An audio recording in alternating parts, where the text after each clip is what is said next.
Hey, what's up guys? This is Anthony from Anthony's Customs, and for this review we are looking at the DC Superheroes Black and Gray Batman. If you guys have watched any of my comparative Batman reviews, you know that the DCSH Black and Gray and then the DCSH Black and Blue, or Gray and Blue Batman, are my two favorite Batmans of the classic two looks.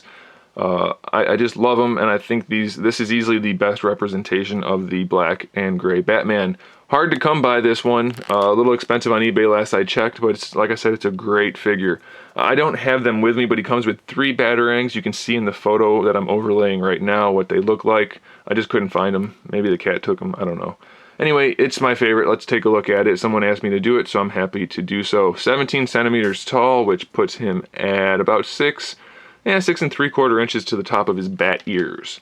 Really nice sculpt on this guy. You can see we have some clothing wrinkles, nice musculature. Some people complain that the torso just doesn't look right.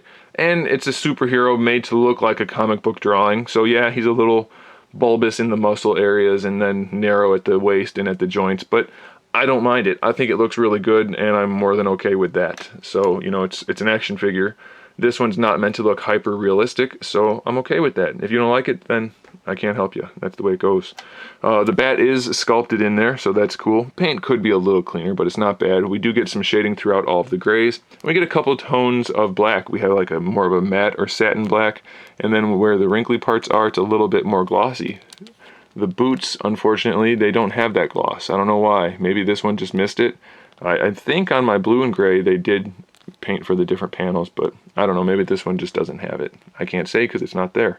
But still really good sculpt work. You can see the belt, really nicely painted, really good sculpt work. And the head, yeah, it looks like he's a little gaunt, but it's, like I said, it's more comic booky rather than realistic, so I'm okay with it. I think it looks pretty good. As far as the articulation goes, the head is on a double ball peg. Well, maybe a single. I haven't pulled it apart ever to check.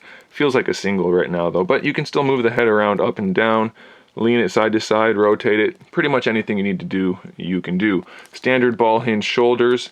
This outer muscle for his shoulder does get in the way a little bit when you're going straight out, but full range of motion every other way. You get a bicep swivel, and you can see the stitch work they sculpted in there, so that's really cool. Single jointed elbow, you get about 90 degrees. You get a wrist swivel at the glove. Same on both sides, by the way. This hand is meant to hold the batarangs. You can see the little cutout in there. This hand is meant to look like a fist, which it does. Hey, he has a decent ab crunch. Not great, but it goes forward a little bit. Doesn't go back too far at all. You do get a waist twist. The belt is soft enough to allow for the torso to spin.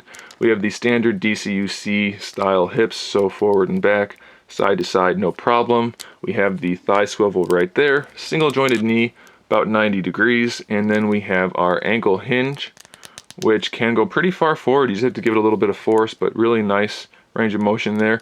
And you get an ankle rocker in there also. So it has better articulation than a standard DCUC figure, much better sculpt, much better appeal, and 3 batarangs. If you can track one of these guys down, I really, really urge you to do it.